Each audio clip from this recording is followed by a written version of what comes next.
amigas de Epicentro, nuevamente llegó la hora de leer y de leer de política, ¿cómo no? Porque mi invitado de hoy es el autor de este libro, La democracia tomada, el excongresista Gino Costa, que ha hecho un ejercicio muy juicioso de hacerle un seguimiento a lo que nos ha pasado, lo que hemos vivido desde hace unos años, desde el 2016 realmente. Hola Gino, gracias por estar aquí en Hora de Leer. A ti, Clara Elvira, encantado. Bueno, La democracia tomada es la saga, ¿no? Es el segundo libro de la saga. Empezamos con La democracia sitiada, un testimonio parlamentario Perú 2016-2022, los años que vivimos peligrosamente, ¿no? Y luego vivimos ya terroríficamente en La democracia tomada. ¿Cómo es esto? Primero la sitiaron, luego se la tomaron. ¿Cómo es lo de la decisión de los nombres, Gil? Sí, bueno, mira, yo viví en el Congreso en minoría con varios ejecutivos distintos, primero con PPK, después con Vizcarra y con Sagasti, lo que yo sentía que era digamos, un sitio del Parlamento al Poder Ejecutivo, ¿no? Y era un sitio, digamos, antidemocrático porque sentía que en el Parlamento primaban, ¿no? Corrientes autoritarias, intereses contrarios a los de la democracia, intereses particulares de todo tipo, y sentía que ese era un sitio a la democracia y de ahí el nombre. Pero, digamos, después lo que va a haber es que el Poder Ejecutivo que se defendía de este sitio, con el apoyo del Tribunal Constitucional y, por supuesto, el sistema judicial, va a perder el Tribunal Constitucional, ¿no? Ya lo pierde en el Congreso siguiente, que es el Congreso que le toca a Castillo, digamos. Que es un Congreso muy hostil con Castillo, pero es un Congreso que también coopera estrechamente con Castillo en varias cosas. Por ejemplo, la toma del Tribunal Constitucional por estas fuerzas antidemocráticas tiene el aval de Cerrón y de la bancada magisterial y de buena parte de la izquierda que acompaña a Castillo, ¿no? Entonces, claro, este debilitamiento de la democracia, digamos, es responsabilidad también de Castillo. Y, digamos, la Defensoría del Pueblo también va a ser una institución que, digamos, es parte de la repartija para debilitar la democracia de la cual es parte la izquierda que llega al gobierno del 21, ¿no? Entonces, el libro arranca como con un recuento y una reflexión de lo que habíamos vivido en la democracia sitiada. Es el primer capítulo, sí. Claro, veníamos... Después hay 3 capítulos sobre el gobierno de Castillo y luego, un año después del fallido autogolpe, hay una reflexión de lo que yo llamo la deriva autoritaria posterior, ¿no? A la caída de Castillo, que termina en realidad Castillo por mano propia, ¿no? Castillo tiene condiciones muy adversas, un Congreso que ni siquiera reconoce sus resultados, pero la tesis central del libro es que la responsabilidad de su fracaso es de él, sí, ¿no? Y que su caída es propiciada por él mismo, no solo por el autogolpe, que es responsabilidad de él, sino por los hechos de corrupción que lo exponen, ¿no? A una justicia que está muy atenta y muy encima de él, porque ha venido empoderándose, digamos, a lo largo de los últimos años y porque fue alentada, además, desde el Congreso a que lo cercara Castillo, ¿no? Bueno, entonces el libro hace un análisis lleno de datos de lo que fue la llegada de Castillo, el desarrollo del gobierno, el desmantelamiento, ¿no? El llegar a chapar lo que hubiera, lo que se pudieran llevar, y la mano de Cerrón. Entonces, empecemos primero con esta circunstancia tan extraña en la que alguien que solo espera pasar la valla termina siendo el partido de gobierno, termina ganando. Fue una carambola producto de lo que venía de atrás. ¿Qué es lo que hace que Castillo, que no tenía ni experiencia ni nada, termina siendo el presidente del Perú? Bueno, hay ahí 3 tesis posibles. Una es la del azar, ¿no? La segunda es la de, digamos, ya le tocaba a la izquierda, ¿no? Acuérdate que además primero es Ollanta el 2006, después es Ollanta el 2021, llega al gobierno, pero abandonando los aspectos más radicales, y después es Verónica el 2016 que sale tercero, hubiera podido pasar. O sea, hay una izquierda que quiere llegar al poder, ¿no? Y llega finalmente con Castillo. Esa es la segunda tesis. Y la tercera es que todo esto es posible porque la crisis que se inicia en el 2016, ¿no? Con la confrontación entre poderes, con el no reconocimiento de los resultados por Keiko, por la hostilidad de Keiko a Kuczynski, la bronca después con Vizcarra, todo eso desgasta a la clase política. Si a eso le sumas la corrupción de Lavajato y Cuello Blanco y la epidemia, ¿no es cierto?, terminan, digamos, en una fragmentación política más grande de la que jamás habíamos visto,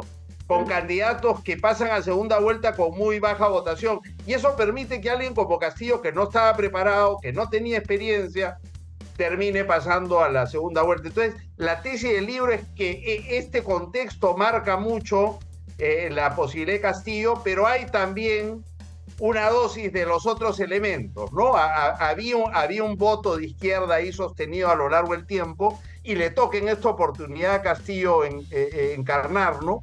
Y hay una suerte hay un poquito de azar también, ¿no? Sí. Porque uno se pregunta, ¿y qué hubiera pasado si las elecciones duraban un mes más? A lo mejor conocíamos más de Castillo y Castillo se caía, como terminaron cayéndose los otros candidatos, como Lescano, que tuvieron más tiempo. Y otros, ¿no? Entonces, claro, ese es un poco...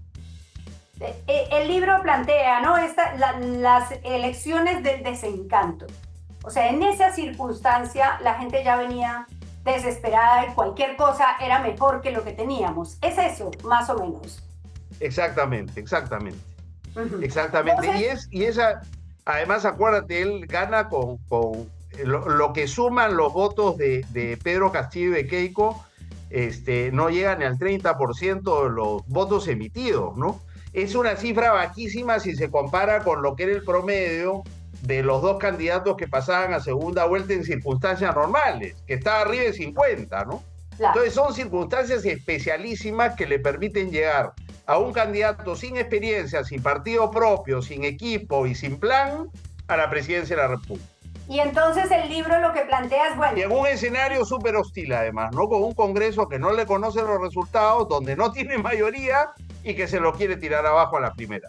Sí, entonces... Y él hace todo lo necesario para que se lo tiren abajo, porque ya sabía que a Kuczynski no lo habían dejado gobernar más de 20 meses. Y que el tema de corrupción era razón para acabar con la presidencia de cualquiera. En el caso de Vizcarra, el Congreso complementario después de la disolución le dio 8 meses de vida a Vizcarra. O sea, Vizcarra, que había disuelto el Congreso y era muy popular, es vacado por hecho de corrupción por el nuevo Congreso a los 8 meses. Entonces, Castillo estaba perfectamente notificado que tenía que ser muy pulcro y muy cuidadoso en una circunstancia como esta, y fue totalmente lo contrario. Todo lo contrario. Entonces, en el libro, ¿qué se plantea? Bueno, si ganar no fue difícil, gobernar fue imposible, y hubo 5 gabinetes en 16 meses. Y ahí aparece transversal Cerrón, que es el que escoge a Castillo para la lista, pero que también es el que le pone las condiciones. ¿Es Cerrón responsable de buena parte de la tragedia que hemos vivido? Yo creo que el primer responsable es Castillo, ¿no? Ajá. Pero Cerrón es corresponsable, por supuesto, porque tiene una dosis de poder importante en el Congreso, y la utiliza, ¿no? Ajá. Y la utiliza para exigir para él, ¿no?, ciertos ministerios y una cuota de poder relevante. Y sí, además... Y por la campaña. Sí. Y además tiene la capacidad de veto, ¿no?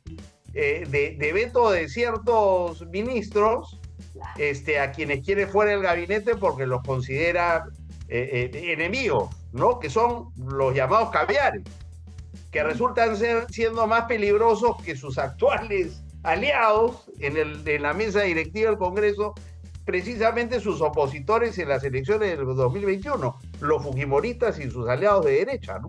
Claro, entonces el libro recuerda el caso de Franke, por ejemplo, que era como una cierta garantía que se le dio al país de que era un tipo serio, responsable económicamente y Cerrón apunta a él. O Hernando Ceballos, que era ministro de Salud, y Cerrón dice, no, no, el Ministerio de Salud es para mí. Ese cuoteo que exige Cerrón es responsable de buena parte de todo el daño, sumado a la responsabilidad atroz de Castillo. Y porque eran ministros que habían demostrado tener una cierta formación, una cierta trayectoria política. O sea, Frank, que ya había trabajado en el sector público, Hernando Ceballos, por supuesto, había sido congresista y tenía una cierta experiencia. Venía haciéndolo bien, además. Los dos venían haciéndolo relativamente bien, con seriedad. Y en lugar de apuntalar, digamos, un equipo ministerial con ese perfil, que era el esfuerzo en el que se embarca, digamos, Mirta Vázquez, que es la segunda primera ministra, ¿no? Sí. Pero claro, ella comete el error de asumir el gabinete sin armar el gabinete, ¿no? Pensando en que iba a poder cambiarlo en el camino, y no puede. Y encuentra la oposición de Castillo, pero también la oposición de Cerrón. Entonces, la posibilidad de tener, si tú quieres, un gobierno de izquierda con gente más o menos preparada y con experiencia y con competencia, es frustrado por Cerrón, que ve más bien en ellos a enemigos más peligrosos que los de la propia extrema derecha. Sí, y ya luego viene, ya vamos en el capítulo 3 y nos encontramos con esta rosario de episodios de corrupción de gran escala, de corrupción de mediana escala, de indelicadezas, de todo. Es como el manual del corrupto en todos los niveles, que cuando uno lo lee recuerda cada detalle de lo que ocurre, pero piensa, ¿qué pasaba por la cabeza de esta gente que no pensaba que los iban a descubrir? Y luego sobre todo con los... el encubrirse, el Ministerio del Interior utilizado para encubrir estos casos, ¿no? Sobre todo con los antecedentes que había, ¿no? Como te digo, el de PPK, el de Vizcarra. Claro. O sea, estaba notificado Castillo que tenía que tener mucho cuidado y que el sistema iba a estar, digamos, el Congreso, la prensa y, por supuesto, la Fiscalía muy atentos, ¿no? Y alentados, además, políticamente por la oposición a Castillo. Y sin embargo hace todo lo que tenía que evitar, porque parece que era lo único importante para él, es cómo aprovechar el poder que tenía para beneficio de él y de los suyos. Como que entendió que esa era la razón de ser del gobierno de los pobres que habían finalmente llegado. Claro, ahora y que, nos toca bueno, se aprovechaban del poder. De eso se trataba, en lugar de armar un gobierno de gente competente para atender prioritariamente a los sectores que habían votado por él, los sectores más postergados, los que habían tenido menos posibilidades en la época del crecimiento económico. Eso hubiera sido posible, por ejemplo, fortalecer los programas sociales. No tomó ninguna iniciativa, solo aprobó un bono, pero no tomó ninguna iniciativa para ampliar los programas sociales, que hubiera podido hacerlo sin modificar la Constitución y en las circunstancias que le tocó gobernar, ¿no? En lugar de fortalecer los programas sociales, fortalecer la educación, fortalecer la salud, la desperdició nombrando gente absolutamente incapaz, ¿no? Y regalándole esos sectores del aparato público para que se beneficiaran y se enriquecieran. Es decir, la lógica del Estado como botín, ¿no? Claro. Muy lamentable. Y ahí, entonces, el libro... Lo que te digo es, ese capítulo está ahí un poco porque hay gente que, en la izquierda sobre todo, que hoy día quiere olvidar eso, ¿no? Claro. Que hay la tesis esta, y hay una parte importante de la opinión pública que cree que Castillo fue una víctima, ¿no? O sea, la mitad de la gente entrevistada, a lo largo del tiempo, no sé si eso arrojan las últimas encuestas, pero a lo largo de un buen tiempo, la mitad de los peruanos entrevistados han sostenido que el golpe fue contra Castillo. O sea, Castillo es una víctima. Y la tesis del libro, el esfuerzo del libro es, oye, tuvo condiciones muy adversas, terribles, pero él fue el principal responsable y no se puede ocultar esta responsabilidad por los gravísimos hechos de corrupción y por haber utilizado su poder para desmantelar el Estado, cosa incomprensible, ¿no?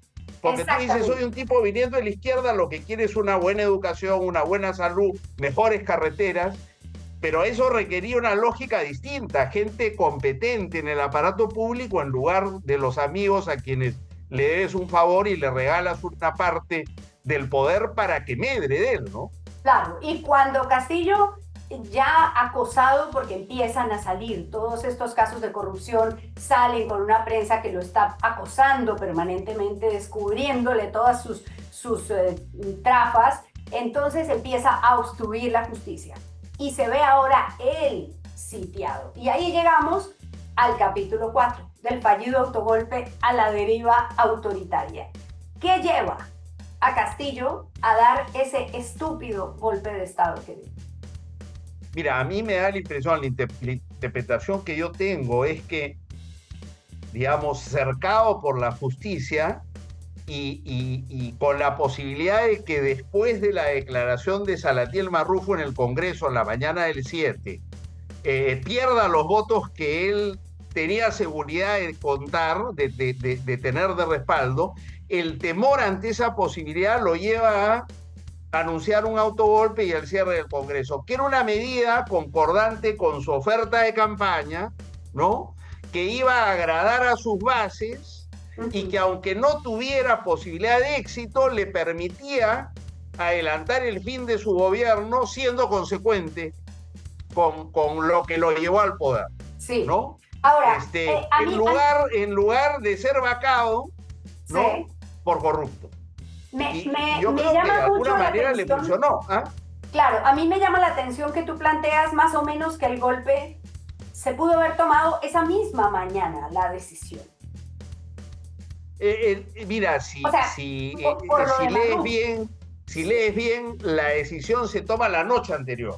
Ajá. Porque le mandan decir que no solo Marrufo va a declarar lo que aclaró, sino que cuando le pregunten si tiene pruebas, Marrufo va a decir que las pruebas están en manos de la Fiscalía.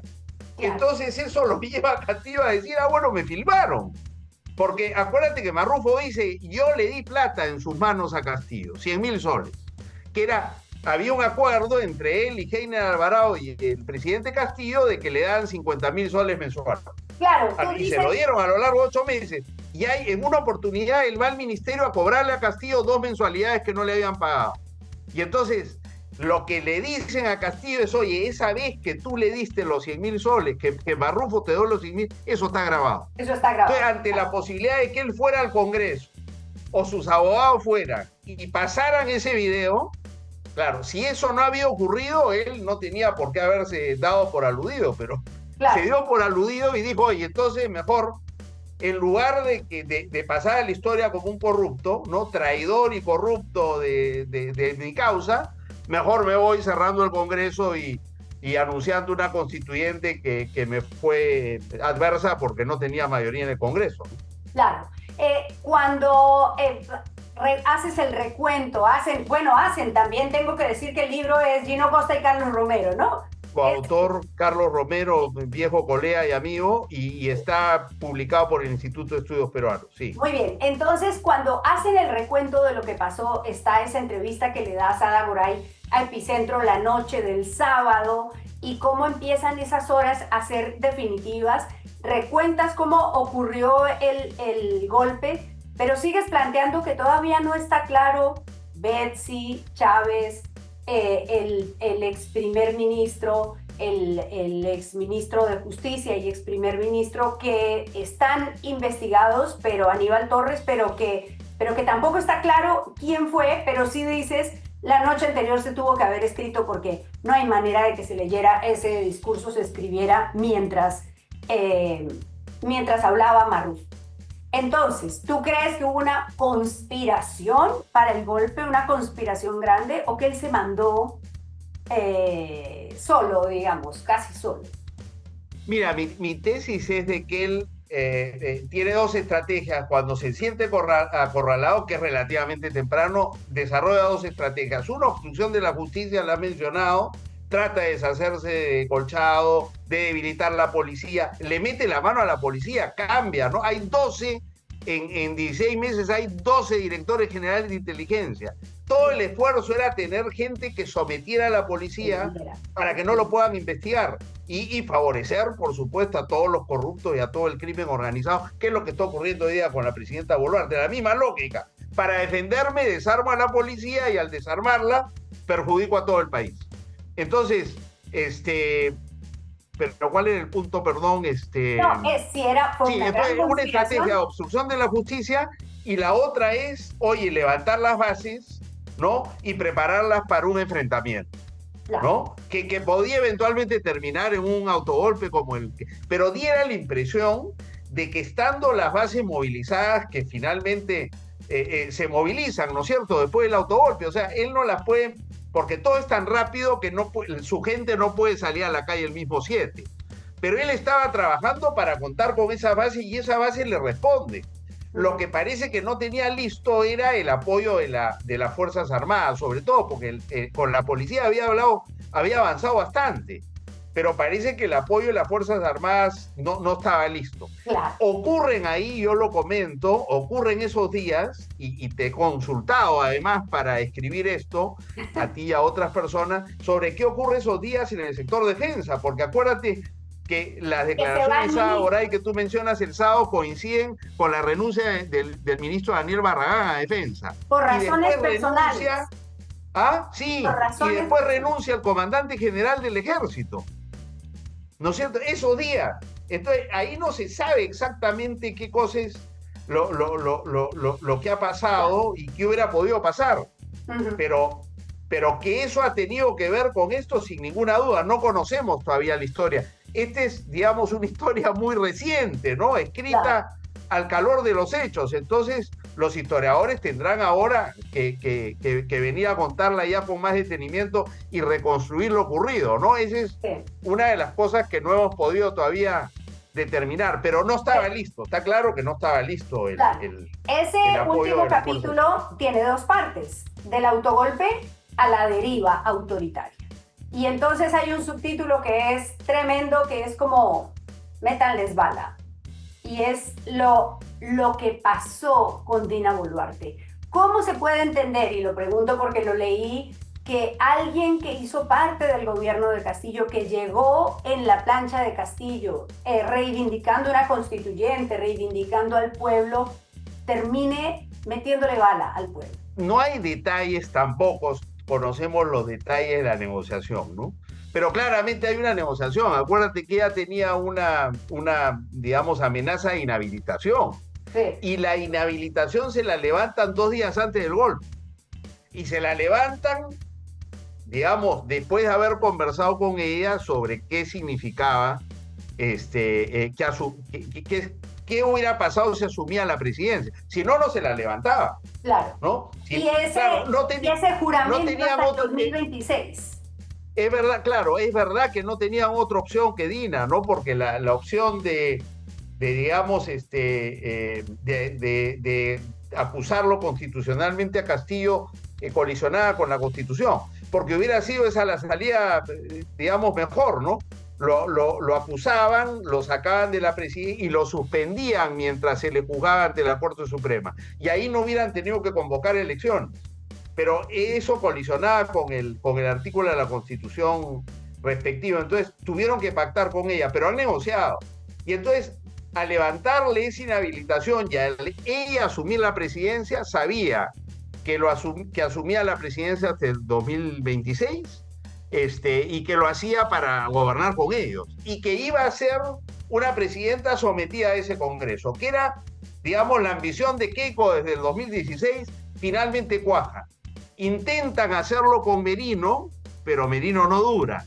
Y entonces la experiencia de Merino les enseña, oye, nosotros con 2 muertos no podemos, no podemos darnos por vencidos. Tenemos que estar preparados para usar la fuerza y derrotar la protesta si esta protesta es fuerte y crece, porque lo estamos haciendo para quedarnos hasta el 2026 y finalmente triunfar frente a estos señores, ¿no? Y Castillo se la regala porque el fallido autogolpe les entrega el poder y, o sea, la responsabilidad de Castillo es terrible porque no solo lleva un autogolpe para dejarlo bien ante sus bases y ante la historia, digamos, entre comillas, sino que también le regala el poder a sus adversarios, consiguen finalmente convertirse en poder desde el Congreso, que es lo que quiere Keiko desde el 2016, y además él a través de su bancada y con Cerrón terminan de furgón de cola de la alianza parlamentaria que gobierne en el país después de su salida, ¿no? Bueno, es terrible. Pues, claro. Su legado es terrible. Claro, estos dos libros nos hablan de un escenario, del escenario del día a día que hemos vivido, que volver a leerlo es como, uy, no, a volvernos a acordar de todo lo que vivimos, porque la memoria es frágil. Y bueno, se le atiende un poquito al final, pero ya no vamos a entrar en ese detalle, a la fiscal Benavides. Y entonces pensaba yo, bueno, ¿y ahora qué? Lo que viene es la democracia, ¿qué? ¿Cuál es el siguiente paso de esta democracia, Gino? Ya no en el libro, sino en el siguiente, pensando en el siguiente. Oye, debería ser la democracia recuperada, ¿no? Pero parece muy improbable porque no vemos todavía en el escenario las fuerzas políticas democráticas dando la pelea y preparándose para esa recuperación. O sea, tenemos 35 partidos, pero ¿dónde están las fuerzas que dicen, oye, no solo hay que reemplazar a esa coalición gobernante que es mafiosa y que es autoritaria, sino que hay que reemplazarla por la recuperación de la democracia y una democracia que esté al servicio de la gente, que no tenga todos los vicios de esta democracia, ¿no? Pues no se trata tampoco de defender esto. Esta es una democracia bien poco democrática, ¿no? Al servicio de los intereses mafiosos y particulares, sin servicios públicos. Es una democracia que ya la gente no quiere. Entonces hay que construir una democracia de verdad, salvo que lo que querramos es apostar por una dictadura. Y lo que yo digo es que si apostamos por una dictadura en el Perú, sea de izquierda o de derecha, va a ser una dictadura mafiosa. ¿Qué es lo que tenemos ahora? Digamos, si esto termine de cuajar con un ejecutivo de extrema derecha o de extrema izquierda, que va a encajar perfectamente en esto.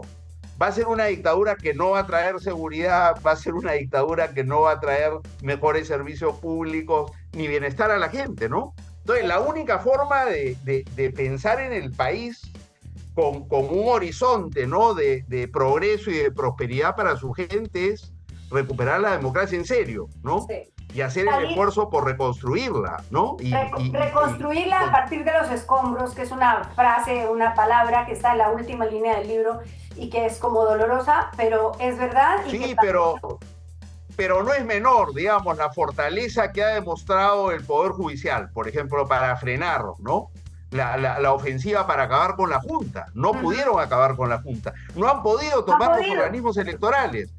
Digamos, todavía lo pueden hacer. Claro. Pero estuvieron un año y pensamos que lo iban a lograr y no lo lograron. Entonces, hay una fortaleza institucional en el Ministerio Público también. Patricia Benavides es derrotada por el Ministerio Público, por Marita Barreto y por Harvey Colchado y por ese trabajo integrado de policías honestos y capaces y fiscales honestos y capaces. O sea, hay una fortaleza. Lo que no hay es una correspondencia política con esas fortalezas institucionales. Hay apoyo externo, ¿no? Presión externa, pero ¿dónde están las fuerzas políticas nacionales, ¿no es cierto?, que le den el apoyo que necesitan esas instituciones para seguir sosteniendo esto y revertir esta ofensiva, ¿no? Ni hay tampoco movimiento social, lamentablemente. Ojalá, parecería que se está reactivando, ¿no? Pero lo más difícil, yo creo, es el déficit político. No veo dónde están esas fuerzas, pero tenemos 2 años para producir esos liderazgos y ese programa y esa voluntad política. Yo creo que el país está preparado. Eso es lo otro terrible, Clara Elvira. El país mayoritariamente rechaza esto. O sea, hay condiciones para una propuesta que no sea Keiko y que no sea Tauro. Claro. Pero no está. Muy bien, pues la democracia tomada, la democracia sitiada, para los que no lo habían leído, aquí está. Gino Costa y Carlos Romero, a propósito además de los 60 años del IEP, es una publicación del IEP. Gino, gracias por estar en Hora de Leer. Te agradezco a ti, Clara Elvira. Y usted recuerde que no lo encuentre en Diluvio, sino un libro debajo del brazo. Hasta pronto.